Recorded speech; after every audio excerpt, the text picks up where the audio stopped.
Le général à la retraite Ali Ghediri, en détention depuis 13 mois pour atteinte au moral de l'armée, a écrit une lettre, depuis la prison d'El Harrach, rendue publique hier lundi par ses avocats. Après avoir entamé une grève de la faim, Ghediri a tenu tout d'abord à expliquer les raisons de sa décision. Je ne veux pas que cette décision suscite une compassion quelconque de quelque parti que ce soit pour la forme au détriment du fond, parce que la grève de la faim est, au final, que la forme, et le fond n'est autre que la raison qui a conduit à cette décision, a-t-il écrit. Concernant son incarcération, il estime que tout ce que j'ai subi durant mon confinement politique à la prison d'El Harrach a une seule source et une seule cause, à savoir ma candidature à l'élection présidentielle du 18 avril 2019, criminalisée volontairement sur la base de mon programme électoral. Dans sa déclaration, Ali Ghediri a expliqué son programme pour les élections du 18 avril. Il a en effet mis en avant le fait qu'il était le premier à parler de rupture.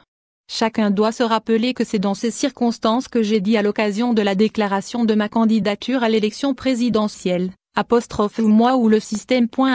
et que la candidature de l'ex-président m'importe peu, parce que j'avais confiance en moi-même et en le peuple algérien, a-t-il ajouté. Quant à son accusation de porter atteinte à l'armée, le général à la retraite affirme que lorsque certaines personnalités politiques s'étaient attaquées à l'armée, en 2016 et en 2017, il était le seul à avoir répondu pour la défendre, et ce, lorsque tous, y compris les institutions officielles, se sont tus. Il réitère de surcroît qu'il ne cherche pas à susciter de la compassion mais veut que tout le monde sache la vérité avant qu'il ne soit trop tard. Et d'ajouter, mon propos n'est pas de nier les inculpations dirigées contre moi, mais je veux prendre à témoin le peuple algérien que tout ce que j'endure depuis plus d'une année est le fait de mesures mal intentionnées visant à porter atteinte à ma personne, ma dignité et à la réputation de ma famille révolutionnaire de père en fils. Par ailleurs, ces deux avocats, Khaled Bourayou et Hatem Berekch, rapportés ce mardi par le quotidien et El Watan, ont regretté n'avoir pas pu faire revenir Ali Ghediri